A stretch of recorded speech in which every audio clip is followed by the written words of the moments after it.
Hagada Pesach is important because, no, it's okay, you can join. Yeah. Haggadah Pesach is important because where the people are asking for something. I'll give you examples. I've gone, this is my sixth stop here, I think, on Eretz Yisrael to speak about these and related issues. And you know what I've noticed? I'll tell you. The younger people are entirely different than the older people. Let's just take an institution like this. Your Rebbeim come from a school of thought that says, study hard, hasmada, analysis, sacrifice for the Torah. But the Lemaisa part seems to be missing something. What do I mean? You then ask them the question, so shouldn't we be doing this? So doesn't this become Lemaisa, at least be Suffolk? The best example I have is Rav Shechter's argument for wearing tchelis. What's Rav Shechter's argument for wearing tchelis? Yeah, why not? Why not? Or simply, it's either a mitzvah or your tzitzis are blue. You have nothing to lose. How many great rabbanim don't accept that idea? Yeah.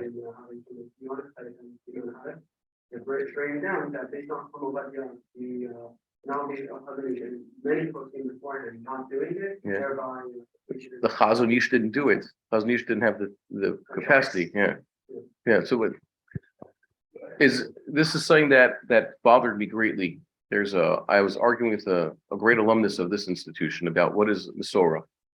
And this is something that I think that Rabbi Braunspiegel was sort of hinting at, because he didn't get involved in these things, but he was very much fiercely independent and told us to be observant and try to do as much as you can.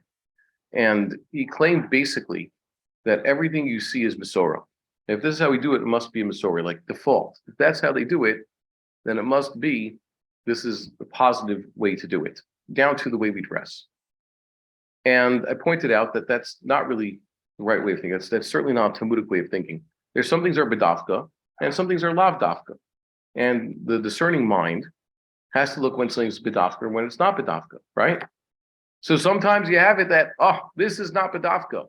And I tried to explain to them, perhaps when it comes to this, like the argument for pronunciation, for example, you know what Rabbi Bar-Hayim says about pronunciation of Hebrew. He's not the only one. Some say, no, we do it like this. So you can't do differently. It's a very surprising fact. Get this.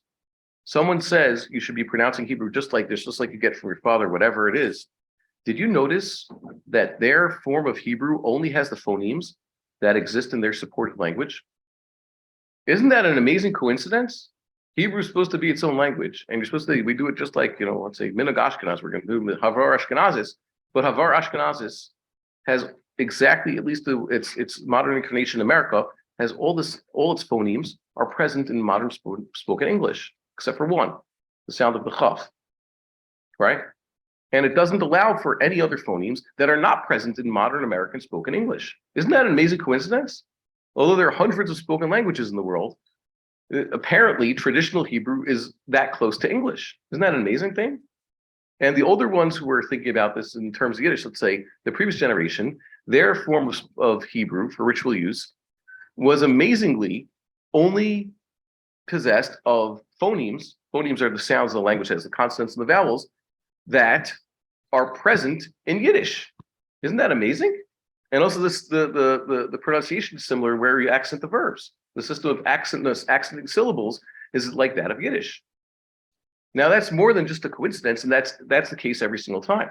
So it must be that perhaps Hebrew has its own pronunciation, which is unlike other languages. It's unto itself. And then you have to, once you think of it that way, you break out of this mold. So the problem is we haven't broken out of this mold. A lot of places come here, so you're saying, okay, I want to do something different. I want to wear tchelis. I don't know. I'm afraid to ask faculty of yeshivas now why, or put them to the test. Why aren't we putting our money where our mouth is and doing these mitzvahs? But then again, I don't understand how anybody can live in Chutz La'aretz, by the way. So someone's complaining to me about the situation here in New York City today. I said, so what are you still doing here? Good question. We have to learn, we have to aspire to keep more mitzvahs. We have opportunities in front of us. I don't think that anybody who is, I think that anybody who's not actively trying, let's say, to move to Eretz Yisrael is missing something. You don't get to keep commandments here, right? So we have to aspire to do that. And Hagada Pesach is basically part of our aspiration. What is that aspiration? To want to keep more mitzvahs. Korban Pesach entails a lot more preparation than your ordinary Passover. I see the OU and others put out preparation for Passover pamphlet. You've seen it, their publication. Kasha your kitchen, that's 100% you have to do that. What about the message of this week's Parsha? What does it say? What's this week's Parsha that everybody reads? It's HaChodesh. HaChodesh tells you to do two things. Well, last week it was one, and this week is another. What was last week's message? Para was purify yourself. And HaChodesh says, get ready for Korban Pesach. Are we actually doing that? I was hanging out with sheep earlier today, so I could say like it's sort of I did do that. But yeah, put a picture online. But are we actually doing that? Do we put our money where our mouth is? You said L'shana haba b'Yerushalayim. You said that last year, right? Did you believe that? Did you mean it? Did you know what it even entails? A fellow calls up earlier today when I put out my picture with the goats online, with the sheep. Sorry, those goats and sheep. I took the picture with the sheep, and the fellow calls me and says, do you really think Korban Pesach will happen this year? And my answer was, I don't know. Are you going to make it happen? I have to get back to Eretz Yisrael, but do you think this is really going to happen? Sir, have you ever seen Korban Pesach in your lifetime? Is this something that we are just going to dream about? My grandfather's generation was the generation of dreamers. They lived through, let's say, Hakamas Medina. They got to see something that hadn't been seen in a long time. But that was, they were Holocaust survivors. So they've been through a lot, depressions and 2 world wars. So they were strong. But is a generation like ours, a generation basically, at least I speak for myself, I'm a marshmallow. Are we ready for such a thing? Guys, are you ready? When you said L'shana haba b'Yerushalayim, what did you think when you said that? Or you just already done with the Seder, you had too much to drink already? You can be honest. It's more than that. Yeah, please. It's more than what we believe is what to be true, and how do we act on it. It's it's 2 different things. Even your comment living in Eretz Yisrael right now. Yeah. Someone told me that City is whatever, and it's they were like, what are you doing? The question is, it's a bigger question. I know it's a mitzvah to live in Eretz Yisrael. Yes. And I'm going to go lose. But the government there is not a Torah government. They have the same problems, that New York has. At least you can beat you on the night shows. Yeah, be cautious probably. There's a lot of issues there. I tell you The democracy, yeah. it doesn't work. Democracy, the attack on Torah values there as well. It's the same thing as New York. It's a mini Manhattan, I think that you're 100% right. Nowhere is perfect. Everywhere has its problems. I'm just looking at the individuals who are trying to keep commandments. It could be, and I don't want to say anything bad about Eretz Yisrael. Whatever faults they have is our responsibility. When I'm in New York or Alberta, there I'm just another person. And it's basically, as the Jew, I know that my place is Eretz Yisrael, so I'll leave it Alberta and New York to the Albertans and New Yorkers. Eretz Yisrael is my responsibility. And yeah, I do take a lot of responsibility for what's going on in Eretz Yisrael, personally. I think that the solution perhaps to any problem that exists in Eretz Yisrael today is raising up a generation and getting people to actually think about this. We need more good Jews who are committed to keeping commandments. That is something we really need. That goes all over the world. Well, It goes all over. yeah. But the point is, I would go to Eretz Yisrael to keep the commandments that I can. I can't do that here. And by the way, I'm very surprised. There's something about the Israeli culture, which is very defined by its Jewish majority, that is fundamentally different than it is. I can't put my finger on it, but I feel like an outsider here already. I feel more at home in Eretz Yisrael than I do in New York, and I grew up here. What are you going to do? That's the way There's it a goes. war on religious Jews in Eretz Yisrael. The government, it doesn't really. The government is It's a Jewish state and all, but it's not, of course. government is supposed to be. The government is supposed to be. It has Haredi parties in it, even, right? Really strange. Okay, so let's not talk about politics. So let's talk about the Haggadah. I spoke to someone who was very much afraid of all of these issues. And I don't understand it. I really don't understand it. Why are you afraid of learning Rambams? Why are you afraid of learning Arvei Pesachim? Why are you afraid of actually keeping it?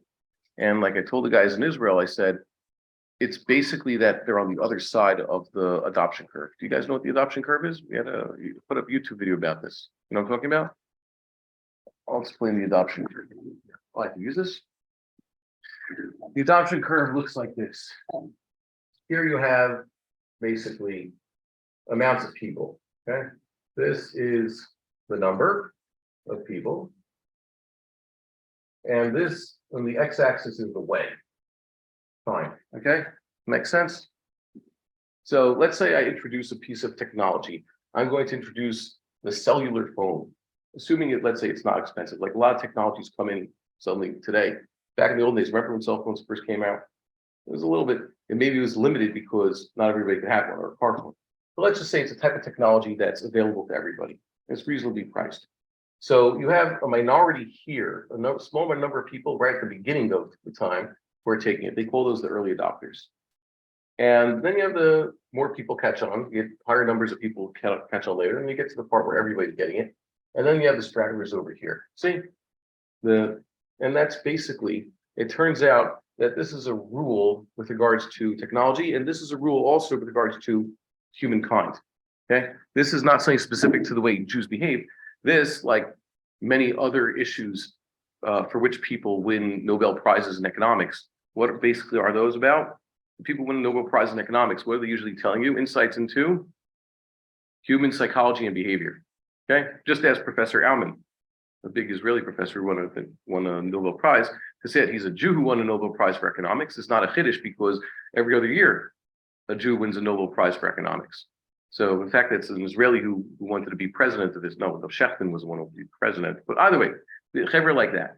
So they come up with psychological.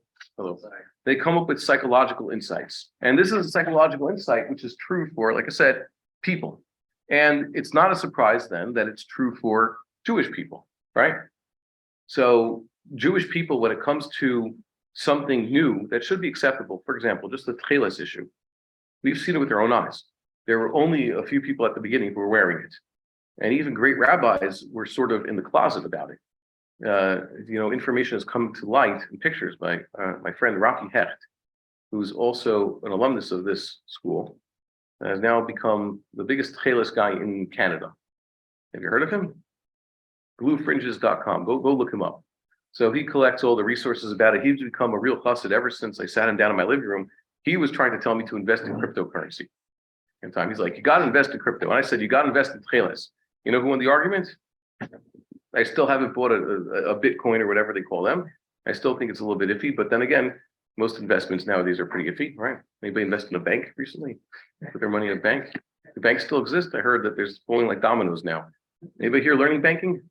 Finance? It sounds like a real bloodbath going on here. So I'm glad I didn't do that. Either way, he wanted cryptocurrency, and I said tcheles. And what do you know? So I haven't heard a peep from him about Bitcoins, but I have heard about tcheles. Thank God that's his thing. Turns out Rav Scheinberg was wearing tcheles. At least one of his sets of tzitzis was tcheles, and they have photographic proof. You know about Rav Belsky? Who was Rav Belsky? Rav Belsky was originally very skeptical, and at the end, he was pretty much convinced. Of course, Rav Schechter was one of the early ones. By the early 90s, he was doing it, and he was encouraging people. Rav Mazuz, you guys know who Rav Mazuz is? Rav Meir Mazuz of Kisei Rachamim was originally hiding it. They discovered he's wearing it. Everybody should do it. Now he subsidizes Avrechim who want to get tcheles. Isn't that great? It's becoming mainstream. It used to be, I lived in Eretz Yisrael. You guys know the geography of Jerusalem a little bit, where the Mir is? So I lived around there on the corner of Besht and Karo. I used to walk up to the Buk Shuk, Shuk Abu Harim, and that's where I'd buy tzitzis and related items for other people. And there was always the classic store I went to, and they even sold tcheles, and they would even tie it on for people who request, by request. And this last time that I went there, just last month, to buy a talis, you know what I saw for the first time that they had? They had it pre-tied. People come in so much and ask for tzitzis or talis gadol tied a certain way with tcheles that they already have done it. They have it ready for them. What is that an indicator of? This is a very Haredi neighborhood, by the way. What does it indicate? That now we're hitting this part of the curve with the Tcheles issue. That gives me so much optimism because I see that's catching on. You can see that there's other rabbis, Rafi's keeping the list, heavier hitters are coming out of the closet with this thing. That's a good thing. Rabbi Bar-Hayim is certainly happy about that. It's becoming mainstream. Soon it's going to be that, not wearing tcheles. If I look around here in New York, it still hasn't caught on. So basically, with regards to any issue, it's just that we're at the far end of the adoption curve. It's because It's the not- rabbis here, local rabbi, so I have a Yeah. Good. Come to shul, so like 5 years ago. And some people in, the congregants, like, what are you doing? This is, you're not allowed to have that on your. Not allowed to. You're not allowed to. You're not Because they allowed said to. The animal would stink, you're not allowed to, we don't know what the animal 16. is today, the blood, the this, the that. And then, so I come to the local rabbi there in the shul, and I asked him, am I allowed to have this on my study? And he says, no, we follow, Rabbi Avi said. If he doesn't have it, then you shouldn't have it either. Did We Rav look at Vadia, that. wait, Maor, maybe you can tell me, did Rav Vadia prohibit or he just didn't have? Not necessarily, you didn't prohibit, Yeah. although from the Talk yourself, entirely says that you shouldn't put it on new, Hagada, and if you do have it on a Tallis Gadol, you shouldn't wear it, and if, but you still are allowed to have it, it's still kasher. Yeah, so, Interesting, so the local rabbi here told me, better not to have it. So, interesting. yeah. It's a very strange thing. Like this basically is the principle that Dr. Engel has mentioned many times, which is part of this concept, which is as Jews, we get so used to not doing, we get so used to the status quo that we even create quasi-halachic That's true. justifications, Talmudic sounding justifications for that which is. Yeah. And we have to avoid that. It's not a positive story. We have to make this chiluk, and this is something that I argued with this alumnus. Told him just because something is doesn't mean it's dafka. It basically is like that sugya rightly of Yoredea. Lo ra'inu raya or eno raya. How do we paskin, by the way? Lo ra'inu is not a raya for anything. But unfortunately, that is used throughout Judaism. We don't do this. It must be there's a good bidafka reason why we don't. And that's what we're trying to break out of. We have to break out of all sorts of ways of thinking. There's one Rav who was afraid to take a stand of something. Told me, so like I said, I came to Eretz Yisrael and I've spoken to everybody I can. And there's one thing that keeps coming up, and that is I don't want to express my opinions. Maybe they're sympathetic. One's saying he's sympathetic, one's surprised about what's going on, the facts on the ground. And another Rav told me that really he's putting his opinions, he's hiding it in his smart, and he thinks it's really subversive, and he's really being honest, and he even has a gleam in his eye. And I really sympathize with him because he is, I think, one of the greatest unsung scholars here in America. Pound for pound, real heavy hitter. So he, Baruch Hashem, he has the resume to back it up. Yeah, he hasn't hit the fame, which is a good thing, because if you have an Ava, which is a good midah to have, you're also not going to become famous. It's a good thing. So he has this, and I told him that he's surprised, like he wants, this is his chiddush, he thinks the halacha is 100% X, Y, and Z. I said, Rabbi Bar-Hayim has been saying this out loud for years. You're late to the party. Rabbi Bar-Hayim has a little bit more, whatever it takes to just get out there and say, I really 100% believe this is what we should be doing. This is what Am Yisrael should be doing. He's for the prat and the klal. And he gets forward with that. And I guess that's part of the advantage of being in Eretz Yisrael, that you could say these things. But overall, this past week, that's what I've seen. The young people are asking for it. The young people want to go ahead with doing their mitzvahs. The young people are asking, how do we do Korban Pesach? The young people, of course, are into tchelos. The other young people want to go visit the Holy Temple already. And the elders are afraid. And I don't think it's a halachic issue. I think it's purely psychological. We haven't done this, and everybody's looking over their shoulder. I don't want to be the one to jump in. By the way, that's basically a nachshon. Who's going to be the nachshon in this case? And that is, I don't think it's a halachic thing. I don't think it's worth arguing halacha with anybody, because sometimes you show someone, look, here's the halacha, here's a mishnah, here's how the mishnah is understood by the Rishonim, here's the Rambam's psak, here's Rishonim on the Rambam, we're explaining where the Rambam got this. I do not see a machlokas here. You can see this for many issues. To say that Achronim must have said, you know what, it must be us, or because we haven't been doing it that long, that to me is 100% the sign that what? You should be doing it. Let's open up the Hagada. Everybody familiar with the Hagada? Have you guys looked at those who have the Hagada? You've seen it, right? So I don't want to bore you with anything. It's what? There's one of the base matters. Yeah, when you gave one last time. Good. So and it's still there. Where do they keep it? Because it'll probably stick out. Yeah. Good. I hope it's in bad shape. So I'll for the what? More. Have you looked at it already? I've looked at it. Yeah. I even given it to the rub, take a look. Who's your Rav? Rub, Yes. Gabriel, Where he lives here? yeah, indeed. Are there Israeli Rabbanim here? Oh boy. In Florida, everybody's Israeli. I used to ask when I met people, Israelis here, I used to think as a naive youngster, I thought, we're all supposed to be encouraged to move to Eretz Yisrael. So what are you all doing here? People leave Eretz Yisrael, who's going to stay there? It's a good question. Well, sometimes it's Israel sends that. Idealistic, no, they don't, Israel doesn't send them. Idealistic Americans make Aliyah, and the Israelis are, because there's jobs available, and the economics basically force people out of Eretz Yisrael, or at least big people perceive it. I told you what happened 3 years ago when I went to Florida. I davened in the Vasikimi, a Sephardic Vasikimi, that one Shabbos I was there in Miami area. Everybody there was Israeli, all Spartan. I was the only Ashkenazic American in the minyan. They offered to have me do Kiddusha Rabbah after davening at 8 o'clock in the morning. I told them, you're honoring me with Kiddush because I'm the guest from Chutz La'aretz. Okay, let's see this. It's a surprise that so many people are there. What is the first thing we encounter in the Haggadah? We're going to mention this at the Young Israel, God willing, next week. Do you know what changes when you have Korban Pesach? What's the most important thing? Well, someone offer. Well, you have to eat the Korban Pesach. You have to know who's eating it with you. So we have the thing of minuyim. We can make a list even about this. Minuyim are the people who are to eat Korban Pesach. That means you got to get your act together when? When do we have minuyim? You guys familiar with Mishnah? Anybody know? Minuyim happen before the Pesach is slaughtered. Yeah. And you have a little bit of a leeway when you're going to slaughter the Korban Pesach, because you go to the Beis HaMikdash, you can't just do what you want there, obviously. But individuals are allowed to slaughter in the Beis HaMikdash. You knew that, right? You know what slaughter? Yeah, do you know how to slaughter? So you have to get your group together. We're going to mention this week's Parsha, Sela Vesavos Sela Bayis. Okay, Tachosu Al Haseh. Moshe Rabbeinu, sorry, this first pasuk I said is from Mishchu, which we're going to read on Pesach.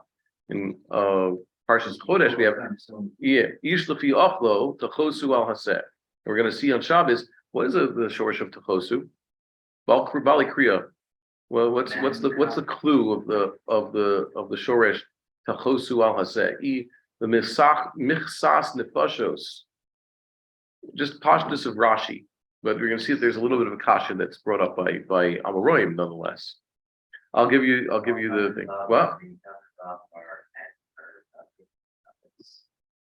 What are you talking about? The tough and the vav. Okay. So, well, no, I'm saying, but in which word? Tachosu. Okay. Tachosu al haseh. Yes, the tough is a future tense. Okay, masculine, first person, right? Tachosu. What about the middle there? Chosu. What does that mean? I'll tell you something that Rabbi Fisher loves to show us people. There's a dagesh in the samech, and it's bil el with the cholon. So what does that mean? It's tough samech. But Rashi says twice. He says this. We're going to go into this in detail next Shabbos. What is michsas nefashos? What does that michsa mean? Is it from the word meches? So that would be a different shor. It's mem kaf samech. And tachosu is kaf samech, right?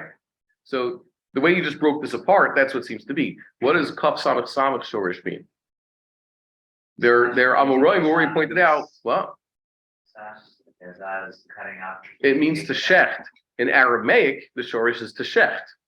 Okay, you look in the when we get to Parshas Shmini, and no, sorry, what? Yeah. So you're going to get to that a few times in Unkelus. The slaughter is that shorish, and meches is something have to do with money and counting a percentage. So Rashi says both have to do with counting. Both of them have to do with counting. That's pshat. They do with it. So in this case, the mem might not be meches. It's like the mem in the mif'al mishkal. You know what I'm talking about? You take a shoresh, 3-letter shoresh, and you add a mem to it. So from Kuf Nun Hey you get Mikneh, and from Ayin you get Ma'aseh, and from Shin Mem Resh you get Mishmar, and come on, from Resh Aleph Hey you get Mar'eh. Give me other examples. From Kuf Daled Shin you get Mikdash. So a Michseh or Michsa, you could have both. Michseh and you could say normally with the segel, but in this case it's with the comments, it's because it's feminine, and Michsas is just the smichus of a Michsa. And a Michsa would be from the Shorish Kaf Samech, or Kaf Samech Hey, they're almost identical. Okay. But either way, Rashi says they both have to do with counting. And that's how we paskin, by the way, that they both have to do with counting. Perhaps etymologically speaking, they come from different sources. But you see that that's where you have to count it. So that's what we're saying here, that the people who are in line with Korban Pesach have to be involved with that. Which means what? Before you even slaughter the Korban Pesach, which is alluded to, the Amoraim who say that this has to do with slaughtering, mean that Ish Lefiach Lo Tachosu Alaseh, when you are slaughtering the Korban Pesach, you have to know who this is for already. When do they slaughter Korban Pesach? A year like this, Passover will be on a Thursday, which means Erev Pesach would be a Wednesday. As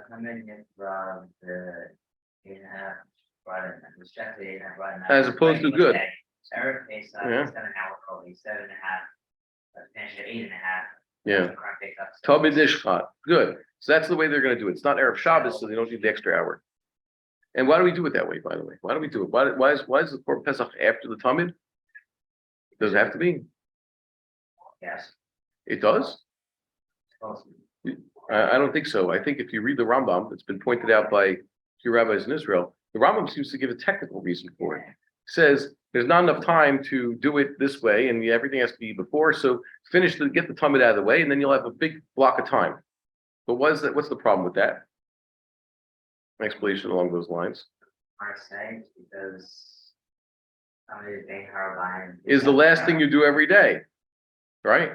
So you tell me you need more time. So make the Talmud Shel Bein Arba'im much later, and start at noon or at 12:30 with the Korban Pesach, right? That could have been another solution.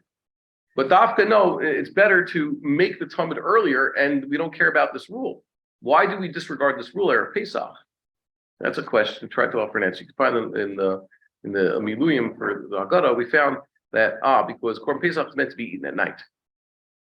What's the chiddush about that? Because normally you have other korbanos, they're eating the day they're sacrificed, plus the night afterwards, right?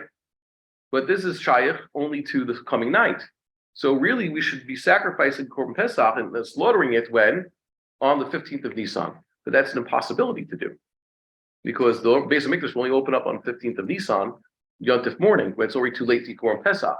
So because this Pesach is dafka for the 15th, so we do it after the Korban Tamid to show it's part of the next day's service. Okay, that's a potential answer. I welcome any other answer we could possibly see. So you need to have, here's the important part of the Lamaisa. You need to know who's part of your group of Korban Pesach before the Korban Pesach is slaughtered. And they get that from this limud that tachosu means not just the count like it does in Hebrew, but the slaughtering like it does in Aramaic. That's a chazal. You find that I think in the Medrash Halacha, and it's brought in the Gemara that way. Which means that when you bring the Korban Pesach, the Kohen's going to be catching the blood. Who's a Kohen here? No one. You're going to have that. They have to know who's part of your group. And like we said, what's the major nafkamina? This is a test. 5-point question. What's the nafkamina if Korban Pesach is only eaten by people in Screw? The answer is you can't invite anybody. Okay, and you have to make. Yeah, you can't. Yeah, that's a lifnei iver. You can't bring people in. But more than that, you have to make sure you know who's part of your group. The people who are within your group, just because yes, we're all meirosh like this, we're all available, we know each other. This is 100%. We have a list. We've written down the list. We're presenting it to the Kohen. So he has das. He's going to do the slaughtering. He's going to do the catching of the blood. You know what's going to happen? What if someone on the list is invalid? What if you include an oral or a tameh or a person who's toothless so he can't chew meat or someone else? What do? What does that ruin? That ruins the Korban Pesach, right? It's only nechal and nishchat lemnuya. So you have to make sure everybody's out of there. One of the stranger halachas that come out from this is the next relevant halacha, which is bavayis echad ye'achel. Anybody know what Chazal say about that? It's a very interesting Rambam there. So that's the thing. Bavayis echad ye'achel. What's it talking about? Bayis seems to be a building. And you look at this Rambam, based on the Gemara, by the way. He says you can't remove it from the chavura. Who's the chavura? What's the difference between minuyim and chavura? You see this? You ever see this Gemara? It's very strange distinction. The Torah says bias echad ye'achel, lo susim a bias min a basar chutza. Positive commandment, keep it in one bias and don't bring it out of that bias. So bias seems to be talking about an actual physical place. And we say that hotzah, it's the din of hotzah, is just like Shabbos. That is, you look where the Korban Pesach is, you look at its arba mechitzos, and you say that any meat of the Korban Pesach that crosses beyond that line, through the door, through the window, min ha'agaf v'lifnim, talks about, what about a windowsill? Does it count in or out? The threshold of the door. These are not communities. It's talking about actual hotzah. It talks about the reshus. And the Rambam says, just like Shabbos, hotzah, akira hanacha. The whole concept of akira hanacha, which exists by Shabbos, also has to exist here. So it's talking literally about the bias. Yet then we say, but it has to stay within the chavura. That's what's called. And it talks about the chavura, which is specifically those group of people. So which is it? The answer is it's both. Even though the pasuk mentioned bias, it's the chavura. So the nafkamina would be, get this, isn't the chavura the minuyim? They split up. Oh. One is too long for the other. Yeah, they could actually do that. You can't start mixing it. That is, minuyim, let's say, for argument's sake, we start with 100 minuyim on this Korban Pesach. When it comes time to, let's say, even roast the meat, they could say, we're splitting up 50-50. You can't break any bones of the Korban Pesach, but you could say, and it's best to roast it whole, but you could find a way to cut between the bones and to say, you take this, we'll take that, we're split up at this point. That makes them a chavura. And you can further subdivide a chavura. You can never bring in other people. But the two chavuras, even if they're in the same room, let's say this room, I'm going to eat here with my 50 people at this table, and you guys are going to set up over there. We have to basically build a mechitza between us now, and we've done that. And that's interesting. That's why you have to know the distinction between the minuyim and the bnei chavura. You have to also define the bias, because once you have this idea, these mechitzas, you have to watch to make sure that no one takes something out of there. Why has this become significant? Because one favorite part of Pesach is, like the Rambam says, what do they do to keep the children interested in what's happening? Chodfim matzah zemizeh, right? Snatch matzah. When do we have matzah snatching? What's the traditional time of matzah being snatched? You're surprised I'm telling you this. You heard about that before? Chodfim matzah, it's mentioned. You've shown him mention this. So I don't know. Let me ask you. Think back to your childhood. What happens to the afikomen? Well, have you ever snatched your father's afikomen? You admit it now. Yeah. And what'd you do with it? Put it in the oven. Well, Put it in the oven. you walk out of the room, right? Now, when we have Korban Pesach on the table, what happens to the afikomen? You're on the table. There is none. There's no afikomen. That's another thing. I love telling people this. You should. My blessing to all of you is you should never eat afikomen again. Well, yeah, but why is it? The Rambam doesn't hold of afikomen, by the way, period. Even when there's no Korban Pesach. You just have the matzah at the end. Yeah, and not only that, when you do yachatz, according to the Rambam, you do it right before you eat it, because you have to eat the lechamoni. But we all hold like the Rambam. When Korban Pesach is on the table, we don't have a yachatz beforehand, because we're not creating the afikomen. So there's no afikomen. So let's say a child, what's he want to do? I remember, my father said this year we're not going to be eating matzah instead of putting afikomen in that pouch. And my father has it, tucked in under his arm or saying, we're going to wait for him to get distracted, Hesach Hadas, snatch it, take it out of the room. Let's say he's doing that with a piece of Korban Pesach, the meat of the Korban Pesach. He's going to make Korban Pesach disappear. Or just take a little bit out of the room. Well, you'll have to burn it. You disqualify that piece of meat. It's usher. Or like my in-laws, God bless them. Okay, they should have a happy Passover. So what would they do if someone's not present at the table? So they put aside food for that person. They put it on the plate. Make them a plate and then cover it and then make the plate disappear somewhere out of the room.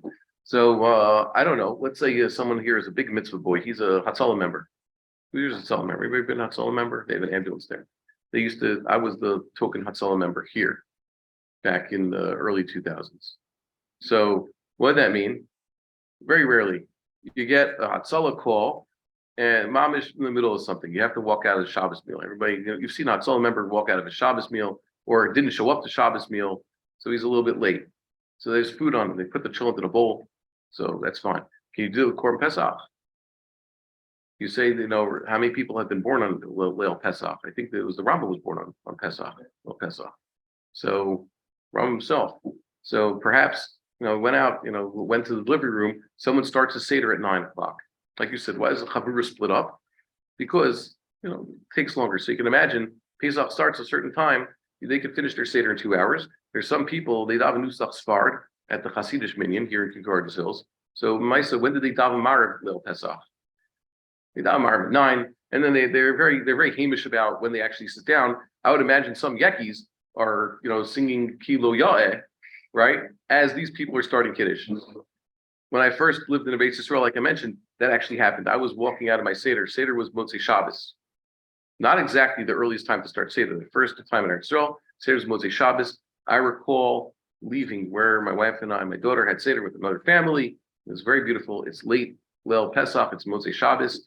I heard some Hasidim there in Arzei Avira. They were saying Kiddush. I heard them. It was unmistakably Kiddush.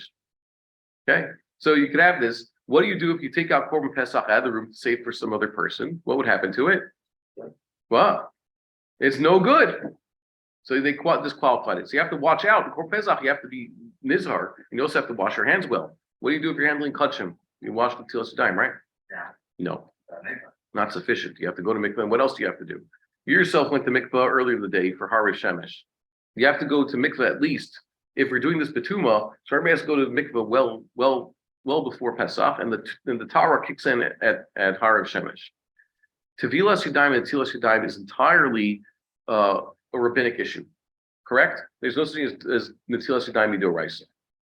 Tevilas Yadayim is entirely the Rabban. Wherever you find washing the hands, it's entirely rabbinic enactment. When they say it's a rabbinic enactment from times of Shlomo Melech, when they built the Beis Mikdash, there was an idea of Mikdash even before that. There was a Mishkan for 400 something years before that, 480 years, right? But this is when they did it. Tevilas Yadayim means you have to put your hands in the mikveh if you want to handle the kachim.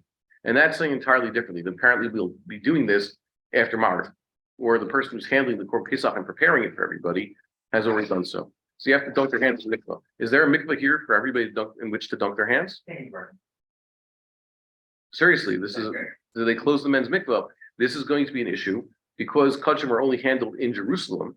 They're going to be mikvahos available after all the men have dunked. Basically, once Shkia hits, you can't dunk and hope to eat Korban Pesach. You're dunking too late. But then the mikvahos will open up for what? Those who wish to eat Korban Pesach to dunk their hands. So before the meal, you dunk your hands. And this is not Netilas Yadayim that we're going to do before eating the bread. It's an entirely different thing. You can't say Netilas Yadayim. So you put Tevilas Yadayim before the Seder. And again, the Netila, Rachza, and Urchatz, Urchatz and Rachza are going to be during the Seder. They're part of the Seder for a totally different reason. So we have to prepare for this. Has anybody here ever done Tevilas Yadayim? Go on a tiyul or something. Go on a trip, hike. Has anybody ever dunked their hands in a natural body of water in order to eat his sandwich? So Tevilas Yadayim, apparently, according to these Rishonim, is always better than the Netilas Yadayim. Netilas Yadayim is a lower standard. Tevilas Yadayim is a higher standard, and is whenever the Allah calls for the Tevilas Yadayim, you could of course do Tevilas Yadayim, right? So we're going to get used to that. That's how it's going to change. You're going to get to see that there's no afikomen. We've only gotten to the beginning of the Seder. Is Kaddish different? Well, no, absolutely not. Kaddish is something that you do just because, technically speaking, it's part of the Seder, but it's something you do because it's a din in Shabbos and Yontif. What are we accomplishing, by the way, in Kaddish? Is there a mitzvah? What's the point of Kaddish? First word before it comes up. They're putting together what? The day is holy. It's Zachor is Yom Shabbos L'Kadsho. Chazal derived from this that you have to do it b'feh, and the way to do it is Kiddush. But it doesn't say anything about Yontif. So Chazal learned that every Yontif is a form of Shabbos. So when we're saying Kaddish, really, this whole thing about 4 cups is, I think it's more of a coincidence. That is, Chazal attached to every section of the Seder, you have to have a cup. So they said, well, there's Kaddish, so that's already kicked in. Birkas Hamazon, you could argue is, well, we're going to have kos anyways. Who understands the sugya that way? But mostly Ashkenazic types. Well, Well, it's an Ashkenazic-like tradition, Vilna Gaon, to say that Birkas Hamazon always requires a kos. What's the Rambam's opinion? Anybody know? Only first and third. No. But no. Not Birkas Hamazon al kos. What's Rambam's general opinion? Well, Rambam assumes you can if you want to every time. And what's the Zohar's opinion? Well, yeah, it's based on the number of people. Has a Shulchan Aruch Paskin? He doesn't. He brings all 3 days and leaves it. Okay, toss up. Okay. Is it a Well, yesh? yeah, but he doesn't. He. It's really one of those times where you could look. Mamish. The Shulchan Aruch takes no opinion. Well, he also doesn't. He takes no. The Shulchan Aruch basically leaves it wide open, and it's very clear the Shulchan Aruch leaves it wide open. So the Kaddish, if I wanted to argue that basically it's just a coincidence, we happen to have a Magid, so you say it al kos. There's a brach on Magid at the end. And there's, if you're the Tur, let's say, and others who take this approach that you're always supposed to say it ala kos, so you can understand it just so happens that you have 4 kosos. Okay, because you say 4 brachas that require kosos, 4 kosos. But according to the opinion that says it's Birkas Hamazon never requires a kos, and even when you do it with the kos, who drinks the kos? Just one person. But what's the chiddush of Leil Pesach? Everybody has to. If you take this approach, it seems to be, I agree, I think this makes more sense because it doesn't even matter Birkas Hamazon, it's all the kosos, everybody has to drink. You can't say that one person is motzi everybody else and he drinks, or it's like Rambam says, mashke, everybody else who's there, share the kos with everybody. The fact that everybody's obligated to have a kos seems to indicate that this is a unique commandment beyond what anybody ever said. Okay, fine. So we have that mitzvah, but it's going to stay in place. Kaddish Urchas Karpas Yachatz. What's Karpas? That doesn't really change. Is Magid fundamentally different once you have Pesach on the table? We don't talk about. Well, we don't. Yeah. No, a lot minor, so we have to get rid of that. Okay. We got rid of that. Okay. Pesach, Matzah and Maror, you change like you say about Pesach. It's interesting. There's a machlokas the Rambam. If you hold like Rambam Gamliel, you're supposed to mention what? What's the order? What are the 3 things you have to talk about at the Seder? Pesach, Matzah, and Maror. Yeah. Which is different, by the way. What do we hold halacha? You could see it's mashma that other Rishonim felt differently. You talk about Yitzias Mitzrayim, you do the drasha of the Sifrei. Rav Gamliel held differently, apparently. So we put his day at the end. He says Pesach, Matzah, and Maror. What does the Rambam say?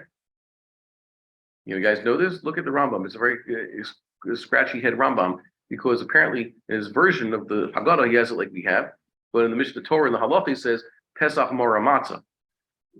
Yeah, you've seen that? He switches the order around. It's Machlokas Rambam and Rambam. So we're going to mention this. No. He mentioned no. You see it? It seems maybe I don't know. I don't see that. He brings the bracha. Most importantly, how do you do the mitzvahs? And this is something that comes down to. This is by far the most lumdish of the sugyas that we have there. What do we eat? Should put it myself over here. 1 second. Has anybody seen this? What is koreh? What you had last year? What was koreh? What do I mean? Combination of the 2 matzahs and more. Why do we do koreh last year? I shouldn't say why did we do koreh. What did Hillel do? Hillel held that What does the Rambam say? And I hope you guys have seen Rambam. What does the Rambam say we do koreh? We did koreh, the minhag koreh. You do at the same time, like What? It's Korban Pesach. So you could do it. Find the section of Matzah and Maror to do it. you guys are sharp, so I'll read you something here, okay? You tell me what you think, okay? Not Mechias Malik. I should have put this on the screen earlier. I didn't know we get to this. So no, it's okay. I'll read it to you, okay? So first here, I'll read you this halacha. Machzir shulchan, okay? Umagbia matzah biyadu v'omer matzah zo shano ochlim, and that's after the maror. He first says points to the Pesach. Pesach zo shano ochlim. Magbia maror biyado, and then matzah. That's the way the Rambam describes it. He doesn't say bisman azeh you should do differently. Just in his Hagada at the end, he switches the order of the 2. And then he says here, Netilas Yadayim, eat the matzah. Bisman she'ein sham korban Pesach. After he says motzi lechem, closer and varich al achilas matzah. says the bracha al achilas matzah. Vital matzah b'charoses v'ochel. By the way, Rambam says everything, charoses is for everything, no salt water, everything goes into the charoses. Yeah, that's the first thing. The choser varich al achilas maror. Vital maror b'charoses v'ochel. Lo yashe oso b'charoses shema yivatel tamo. According to the Rambam, why do we dip in the charoses, by the way? The Rambam doesn't hold up the kappa, by the way. You guys seen that? What's the kappa? You know what I'm talking about? What? They say that there's worms, a kappa, a dangerous worm of some sort, or something, or is it just a chemical in the maror that's dangerous? So you have to dip it in the charoses, and that gets rid of the danger. Either neutralizes the kappa if it's a chemical, or it kills the worms if the kappa is these worms. So basically not less worms and more like larvae of some sort of bug. But then you ask the kasha. One, I eat lettuce all the time. I take out a piece of lettuce and it's never killed me yet. Okay, my child picked up lettuce without dipping in charoses, and he's fine. And other forms of maror also. Secondly, what's the point of killing the bug? There's still bugs in there. The Rambam apparently doesn't hold with this whole kappa reason that you can find in the Bavli. He just says it's a mitzvah to dip everything in the charoses. Okay, what was that? Yeah, I'm just saying the Rambam holds like this. Okay, next. Mitzvah midivrei sofrim. See, he says explicitly, you put it in the charoses. It's a mitzvah midivrei sofrim. V'chozer v'chorich matzah and maror v'tal b'charoses v'ochlam below bracha zecher la mikdash. But he doesn't mention Hillel. Why doesn't the Rambam mention Hillel here? And this is something that I found real head scratch with Rav Kappa. What did Hillel do? Guys, I'll surprise you. Argue with him.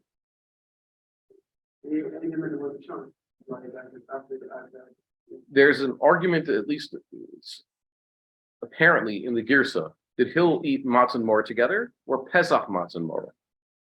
Our best Girsas of the Tosefta, which first bring Hillel, say unambiguously Pesach Matzah and Maror, and also says Shlashton, Korech Shlashton. Shlashton can only be Pesach, and that says explicitly Pesach Matzah and Maror.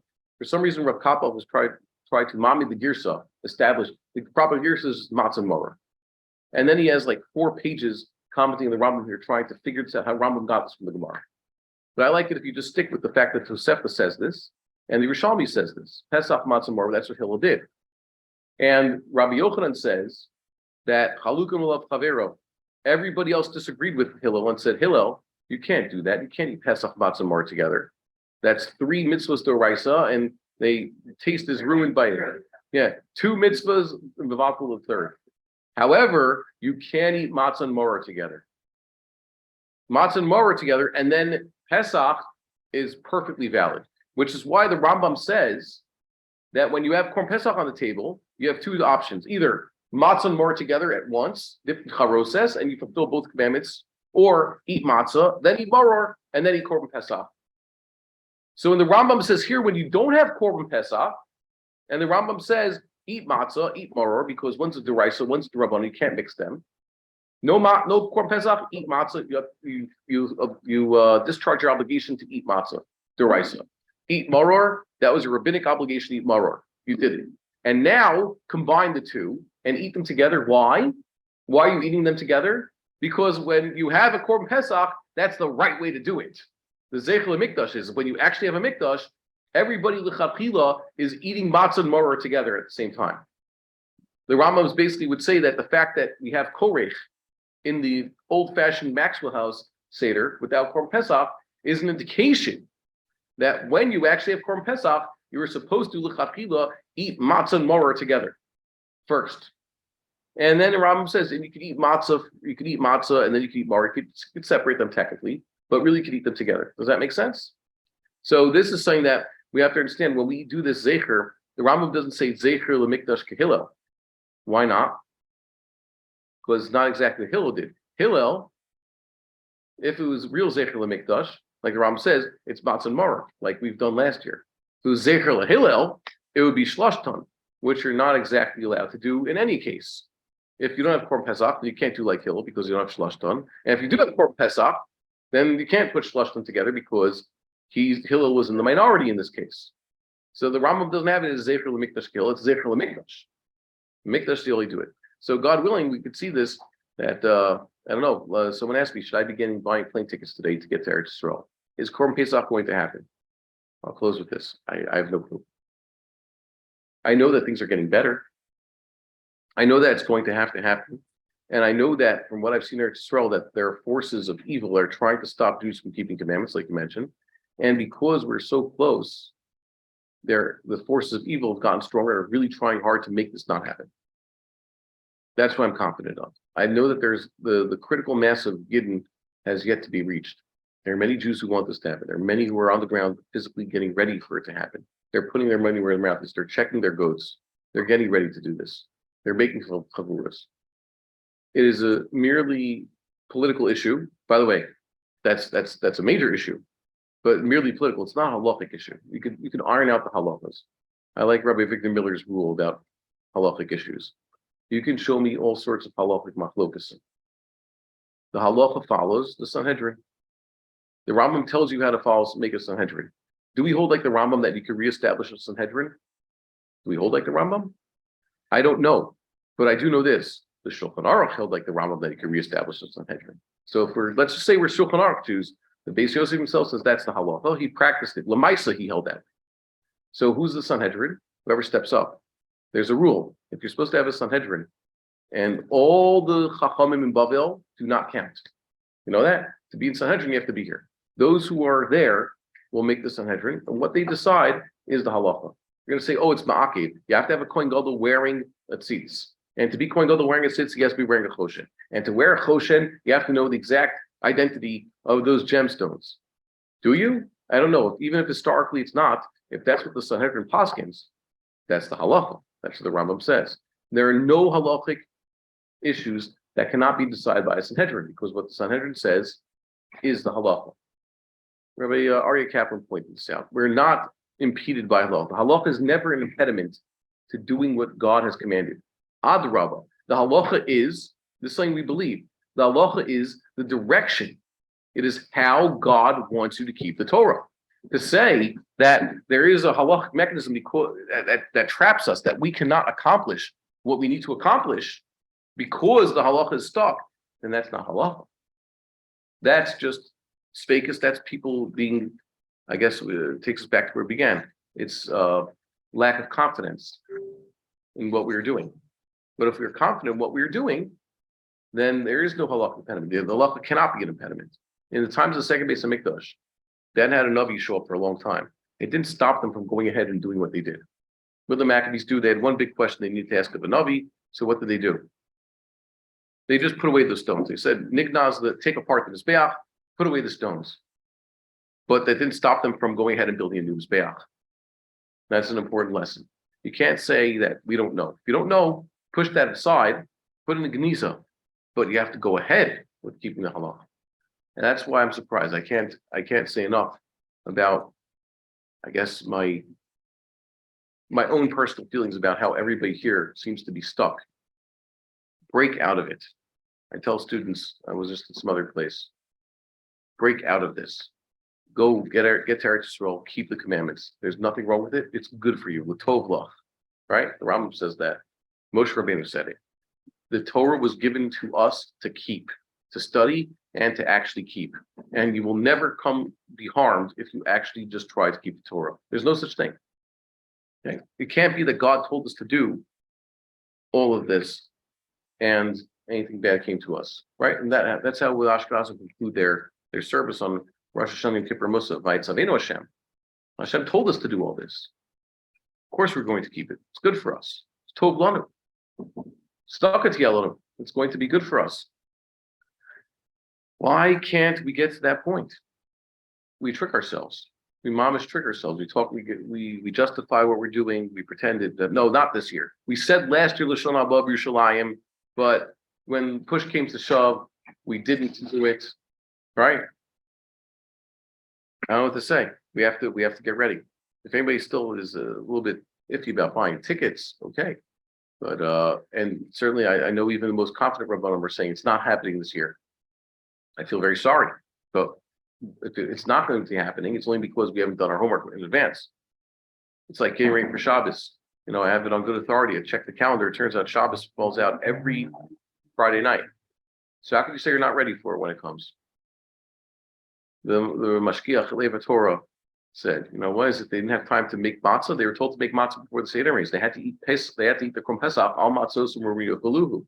And that says they didn't have enough time to make foods. So they bake more matzahs. You're leaving Egypt, and you were told to even make matzah beforehand. Yet you ended up making matzah because you're in a rush.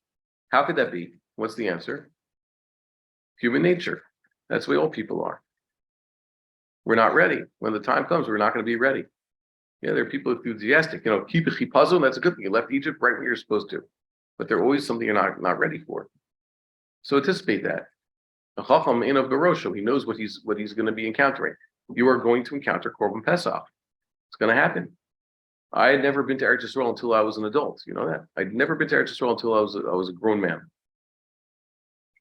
Now my son has been to the Beis HaMikdash a few times. He's a child. He doesn't even understand, this is something that people don't do. He's growing up. You visit the Beis HaMikdash regularly. And my other son, who's only begun walking and talking, barely talks, my prayer is that he's used to korbanos. For him, the sacrifice is a normal thing. He's seen it every year. He doesn't know a reality without the Beis HaMikdash, without korbanos. That could happen. I've seen it. It's changing in front of our eyes. Just to wake up and see it. There's so many opinions Well, against that. So many opinions. Because we Rabbis that are against going up to Temple Mount, do it for Pesach. we justify what we do. We have to justify what we do. It's good that Jews, Am Kshe Oref, we said this a few weeks ago. What's Moshe Rabbeinu's biggest accusation to Am Yisrael? Am Kshe Oref. It's actually his defense. And why is it a defense of Am Yisrael? Am Kshe Oref, they come to do Averos. It's a very amazing thing. When Am Yisrael first left Egypt, they had this midah. So it made it that it's hard for them to accept the Torah, correct? Once they get to know. Okay, but once they learned, the whole generation, they grew up in only Torah, now it's going to stick. Okay? It's hard to drill it in. It's like they try to anchor something to a brick wall. Hey, anybody here, you have to use a special drill to get it in there. But once you get it in there, it stays. It's like engraving something in stone. You can't just write it on a piece of paper. This marker writes very easily, so it erases very easily. But if I had to chisel these words into this whiteboard with a knife and cut it through, so it would stay pretty much. So that's also how it goes. Am Kshe Oref is good when you're faced with the Holocaust and persecutions, a Hadrian and an Antiochus. Being an Am Kshe Oref preserves you. That's the midah you need when you're faced with persecution. When it comes time to, hey, get on a plane and go to Eretz Yisrael, the Am Kshe Oref aspect can hurt you. So for now, it's good that we're Am Kshe Oref. When you're in America, you want to be an Am Kshe Oref so you don't become, like a guy, basically, you don't assimilate. But when it comes time to, now you have to pick up, go to Eretz Yisrael and start performing commandments with which you have no practical experience. And even your rabbis, there's some guy sitting in the classroom in front of you saying, here, we're going to go slaughter some lambs. We're going to do a Seder totally differently. I never done it before. What am I telling you to do? I've never done this myself. So you can understand why the Am Kshe Oref midah would kick in and tell you can't do it. Why? Because you're a good Jew. It goes against a certain fundamental aspect of your Jewish nature, right? That's all. We're just being good Jews. When you have skeptical or conservative-minded Jews, that's what happens. But we have to learn to moderate our midos, like the Rambam says. Shvil Zahav. You need every midah for which there's a spectrum. You have to have the right mix. You can't just be Am Kshe Oref all the time. You can't just be like conservative too much. You have to be a little bit open to perhaps your Judaism will be different. Yeah, some people take this to the wrong extent. They're like, you should be open to Averos. You should, like we just saw the example last week. Guy who says, it's another fact of Judaism that some people don't keep the laws of chametz and matzah. Some people have chametz, so we have to tolerate that in Eretz Yisrael. That guy lost his mind. Can't tolerate Averos. We have to be tolerant of renewing these mitzvahs. We'll leave it at that. I have the Hagadas here. I'm trying to sell them so we can print more. I want to make sure that every bias in Yisrael has a copy of this because you need one. Don't get caught at Korban Pesach without it. There's so many people I'm just worried about them. What are they going to have? They're going to bring out some other edition? They're going to, what? My father, when I mentioned this when he came Yeah. out, my father just said, go open up a Rambam. You can't just open up the Rambam. It's if you don't spend a few hours learning the Rambam, you'll be flipping for it because you got confused. The Rambam mixes it. For this year? That is my intent. It's a perfectly valid. You won't have to flip pages. I'm sure that there are Talmid Chachamim, like the Vilna Gaon didn't need this because he already knew exactly what he's doing when Pesach's on the table. But unless you're a Vilna Gaon, you already planned this out. You wrote up your own version. By the way, I found some guy. There was a guy at the Churva Shul. I showed him this. He had already printed up his own, what he's going to do when Pesach. He had it, printed. He had it in the stender right in front of him. His own thing. Like, I'm prepared. Okay, I don't need this. Okay, I'll give it to that guy. He knows what he's going to do come before Pesach, so he printed it up. And really, the first edition of the Hagada existed. It was just 5 pages long. It was just like a simple Rambam text, no explanation or anything for my own self. And that's why I decided to make it available for everybody with explanations. But really, you could do this. Most people can't. That's why you need this. Unless you go and say, you know what, I'll also prepare that in advance. That'd be great. Kulanu Chachamim. Spend a few days studying the Rambam and knowing what you're going to do. That'd be even better. Or you could pick a book, like any other thing that's a book, or just take the easy way. Based on the Rambam. It's based on the Rambam. I don't know if he ever did it. He's never addressed anything in particular like he believes what should be done. It would be great to hear what his opinions are. I know he had one of the first copies. I know that this Haggadah isn't just what I proposed, by the way. It's been looked over by some major Talmidei Chachamim who actually contributed or gave their 2 cents about this, and changes have been made based on their analysis and their recommendations. Most importantly, Rav Suriel in Bnei Brak, he sent me his own emendations, his own recommendations, of which we tried to incorporate all of them, as did Rabbi Weber, who's the Rosh Hashiva of Yeshivas Har Bayis. And he had a lot to say, and he pointed out, and it's also his fingerprint is quite visible on this. So this isn't just a one-man show. We tried to be true to the Rambam and also to Ashkenazic tradition. Why? Because that's we are. But you could also see, if you're pretty smart, you could leave out the 2nd and 4th brachas on Bori Pir Gafen. Your Birkat Ashir is in there. It's mostly the same because we have. There's a thing I want to mention about that I think we're going to include in the 2nd edition. Why it's significant? Yeah, but it's pre-Ashkenazic. It goes back to a time before the Gullus. Understand? So it's meant to be for all Jews. Well, but that's an awkward nusach. I'm just trying to simplify the nusach. We use the Vilna Gaon's nusach only because it's the most, Yom Tov Mikra Kodesh is that it's a little bit sounds redundant. By the way, what do you say on Shmini Atzeres? Yom HaShmini Chag Atzeres is that. That's the Vilna Gaon's nusach. Why? Because it sounds. The Torah call it Atzeres, so Yom HaShmini. Yeah, just keep it simple. Not because it's necessarily Ashkenazic. The Vilna Gaon didn't, by the way, just do things just because that's what the Ashkenazim do. He's the one who said, he's the one who said, I want to get out of Poland so I can stop doing all these Polish minhagim. So too, if the Vilna Gaon said it's a very objective way of saying it, or the Rambam also. The Rambam, for example, says, isn't the Rambam Sephardi? So why does he say make a bracha on the 2nd and 4th cups? The Rambam signed his name as Sephardi, right? He was more Sephardi than the Rambam, but even though he's not exactly a traditional Sephardi. So we'll pause that there. We would like to encourage our viewers to share these videos with friends and send in your responses. If you would like to obtain Birkon Nusach Eretz Yisrael or invite the rabbi for a speaking engagement, please email us at office@machonshilo.org.